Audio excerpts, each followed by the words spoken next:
Good morning विद्यार्थी मित्रों। कक्षा 11 विषय हिंदी आरोह भाग 1 पाठ 2 है मियां नसरुद्दीन, जिसकी लेखिका है कृष्णा सोबती। मियां नसरुद्दीन एक शब्द चित्र है। शब्द चित्र अर्थात जब हम शब्दों के माध्यम से किसी व्यक्ति विशेष का चित्रण खींचा जाता है तो उसे शब्द चित्र कहते हैं।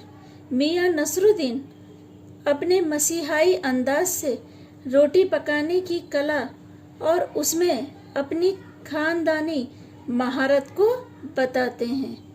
वे ऐसे इंसान का प्रतिनिधि करते हैं जो अपने पेशे को कला का दर्जा देते हैं और करके सीखने को असली हुनर मानते हैं। लेखिका बताती हैं कि एक दिन वह मटिया महल के गढ़िया मोहल्ले की तरफ से निकली तो एक अंधेरी वह मामूली सी दुकान पर आटे का ढेर संते देखकर उन्हें कुछ जानने का मन हुआ। पूछताछ करने पर पता चला कि यह खानदानी नानबाई मियां नसरुद्दीन की दुकान है। नानबाई का अर्थ मैंने आपको बताया था, जो अलग अलग किस्म की रोटी बनाने में माहिर हो, जो 56 किस्म की रोटियां बनाने के लिए मशहूर हैं। मियां नसरुद्दीन चारपाई पर बैठे बैठे बीड़ी का मजा ले रहे थे। उन्होंने पूछा क्या चाहिए, यानी जब उन्होंने लेखिका को देखा तो पूछा क्या चाहिए। उनके चेहरे पर अनुभव और आंखों में चुस्ती व माथे पर कारीगरी के यानी कारीगर के तेवर थे। तब लेखिका ने कहा कि कुछ प्रश्न पूछना है। यह बात सुनकर मियां नसरुद्दीन ने कहा, क्या तुम अखबार वाली हो? इसके बाद वो कहते हैं, मैं अखबार बनाने वाले या पढ़ने वाले दोनों को निठल्ला समझता हूँ।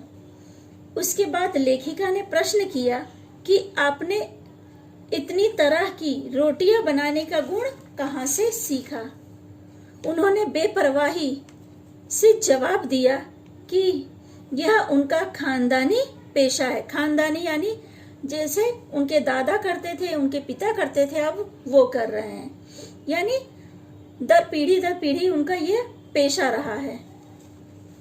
इनके वालिदैन यानी पिता मियां बरकत शाह नानबाई थे और उनके दादा आला नानबाई मियां कल्लन थे।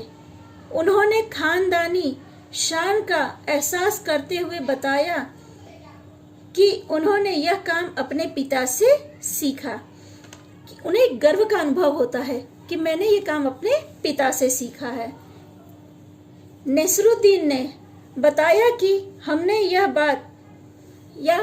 यह सब कुछ मेहनत से सीखा है। जिस तरह बच्चे पहले अलीफा यानी अ आ इ ई से शुरू होकर आगे बढ़ते हैं और फिर कच्ची पक्की दूसरी से जाते हुए ऊंची जमात में पहुंच जाते हैं।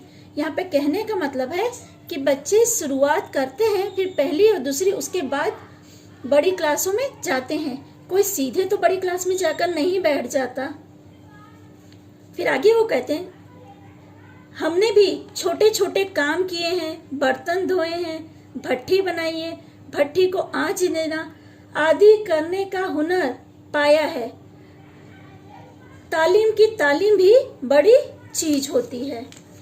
खानदान के नाम पर वे गर्व से फूल उठे। उन्होंने बताया कि एक बार बादशाह सलामत ने उनके बुजुर्ग से कहा कि ऐसी चीज बनाओ जो आग से ना पके न पानी से बने। उन्होंने ऐसी चीज बनाई जो बादशाह को खूब पसंद आई। उन्होंने बहुत तारीफ की। खानदानी नानबाई, आगे बादशाह के बारे में बोल रहे हैं कि बादशाह ने कहावत कही कि खानदानी नानबाई कुएं में भी रोटियां पका सकते हैं। लेखिका ने इस कहावत को यानी इस कहावत पर उन्होंने प्रश्न चिन्ह लगाया तो मियां नसरुद्दीन भड़क गए। लेखिका जानना चाहती थी कि उनके बुजुर्ग किस बादशाह के यहाँ काम करते थे। यह बात सुन के मियां नसरुद्दीन का स्वर बदल गया, क्योंकि वह स्वयं भी बादशाह का नाम नहीं जानते थे। वे इधर उधर की बात करने लगे। अंत में हिचकिचाकर बोले कि आपको क्या उस बादशाह के नाम पर चिट्ठी या पत्र भेजना है। लेखिका से पीछा छुड़वाने की गरज से उन्होंने बब्बन मियां को भट्टी सुलगाने का आदेश दिया। लेखिका ने उनके बारे में पूछा तो उन्होंने कहा कि वह उनको भी वेतन देते हैं। लेखिका ने पूछा कि आप कौन कौन सी रोटियां पका लेते हैं। यह बात मेरी जानने की इच्छा या मैं जानना चाहती हूँ। इस पर उन्होंने फटाफट रोटियों के नाम गिनवाने शुरू किए। बरखानी, शिरामल, बेसनी, रुमाली, गौ, दीदा। फिर वे यादों में खो गए और कहने लगे कि अब समय बदल गया है। अब खाना पकाने का शौक पहले की तरह नहीं रह गया है। अब ना वैसे कदरदान है ना वैसे लोग रहे।